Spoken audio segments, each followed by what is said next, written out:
10 ఏళ్ల మోదీ పాలనపై BRS working president KTR Twitter వేదికగా విమర్శనాస్త్రాలు ఎక్కుపెట్టారు. మోదీ తెలంగాణకు వస్తున్న నేపథ్యంలో తెలంగాణ సమాజం పక్షాన పలు ప్రశ్నలు సంధించారు. పవిత్రమైన తెలంగాణ నేలపై విషం చిమ్మకండి, దశాబ్ద కాలంలో ఏం చేశారో చెప్పి ఓట్లు అడగండి అన్నారు. తెలంగాణ ప్రధాన హామీలను ఎందుకు మరిచారో చెప్పాలని ప్రశ్నించారు. ఒక్క తెలంగాణ సాగునీటి ప్రాజెక్టుకు జాతీయ హోదా ఎందుకు ఇవ్వలేదో చెప్పాలన్నారు. Kazipet coach factory, Bayyaram steel factory, ITIR తెలంగాణకు రాకుండా చేసి ఇక్కడ యువత బంగారు భవిష్యత్తుకు ఎందుకు ఆగం చేశారని ప్రశ్నించారు. లక్షలాది ఎకరాల్లో పంటలు ఎండినా రైతన్నలు నేతన్నలు ఆత్మహత్యలు చేసుకున్నా ఎందుకు స్పందించరన్నారు. దేశ ప్రధాన మంత్రిగా ప్రధాన సమస్యలను పరిష్కరించకుండా ప్రజల దృష్టి మరల్చే ప్రయత్నాలు చేయకండన్నారు. దేశం కోసం ఏదైనా విజన్ ఉంటే చెప్పండి, కానీ దయచేసి సమాజంలో డివిజన్ మాత్రం సృష్టించకండని విజ్ఞప్తి చేశారు. రెచ్చగొట్టే రాజకీయాలకు ఇక్కడ ఓట్లు పడవని కేటీఆర్ స్పష్టం చేశారు.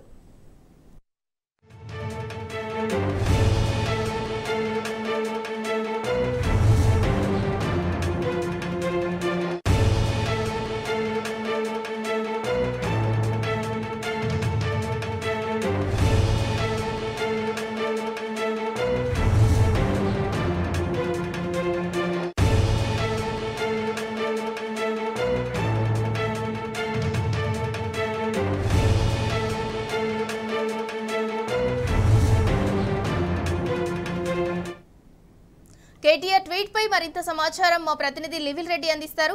లివిల్ రెడ్డి, చెప్పండి, ప్రధాని మోదీని ట్విట్టర్ ఎక్స్ వేదికగా బీఆర్ఎస్ వర్కింగ్ ప్రెసిడెంట్ కేటీఆర్ ప్రశ్నించారు. దీనికి సంబంధించి పూర్తి అప్డేట్ ఏంటి?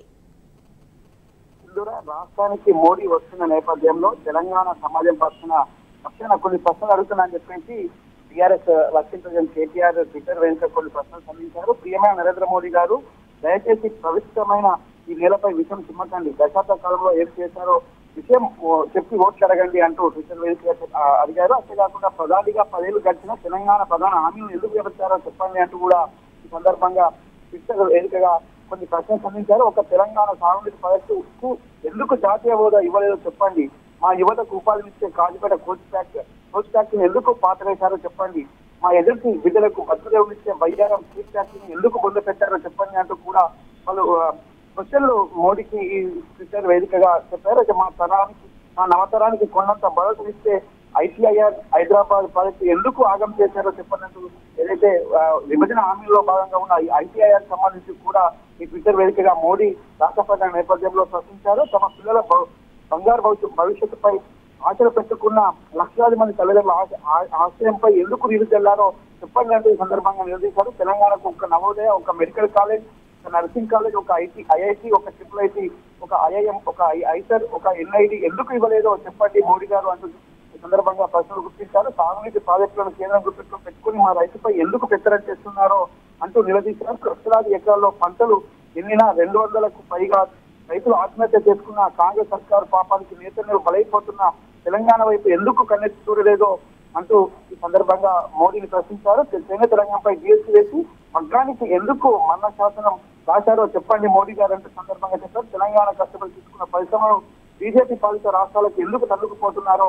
చెప్పండి మోడీ గారు అంటూ సందర్భంగా మోడీని ట్విట్టర్ వేదికగా ప్రశ్నించారు. మండిపోతున్న నిత్యావసర ధరలను ఎందుకు అదుపు చేయలేకపోతున్నారో చెప్పండి అంటూ కూడా ఈ సందర్భంగా ట్విట్టర్ వేదికగా చెప్పారు. అయితే బ్యారెల్ ఏదైతే ముడి చమురు ధరలు ప్రపంచవ్యాప్తంగా తగ్గిన మోడీ హయాంలో పెట్రోల్ డీజిల్ ఎందుకు తగ్గలేదని చెప్పండి అని చెప్పేసి కూడా ఈ సందర్భంగా మోడీ నిలదీశారు. అంతేకాకుండా భావోద్వేగాలు రెచ్చగొట్టడమే కాదు, మీరు ఇచ్చిన 2 కోట్ల ఉద్యోగాల హామీ ఏమైంది అంటూ కూడా ఈ సందర్భంగా ప్రశ్నించారు. సబ్కా సాత్ అత్యధిక లాంటి నినాదాలు ఎందుకు విధానాలుగా మారలేదో చెప్పండి అంటూ కూడా ఈ సందర్భంగా చెప్పారు. మీ పాలనలో 10 ఏళ్లు గడిచినా ఇంకా ఉత్తరేషన్ పక్షం కింద 80 కోట్ల పేదలు ఎలా ఉన్నారో చెప్పండి మోడీ గారు అంటూ ఈ సందర్భంగా నిలదీశారు. అవినీతి ప్రధాని మీ పార్టీలో ఆశ్రయమించి రాజకీయ పద్ధతులపై దర్యాప్తు సంస్థలను ఎందుకు ప్రయోగిస్తున్నారో చెప్పండి మోడీ గారు అంటూ కూడా ఈ సందర్భంగా వాళ్ళు ప్రశ్నలు లేవనెత్తారు. అంతేకాకుండా డాక్టర్ బిఆర్ అంబేద్కర్ రాసిన భారత రాజ్యాంగంపై ప్రజల సాక్షిగా ప్రమాణం చేసి అదే రాజ్యాంగాన్ని అందరి కళ్ళ ముందే కాలరాయకండి మోడీ గారు, దేశ ప్రధానమంత్రిగా ప్రధాన సమస్య పరిష్కరించకుండా ప్రజల దృష్టి మరల్చే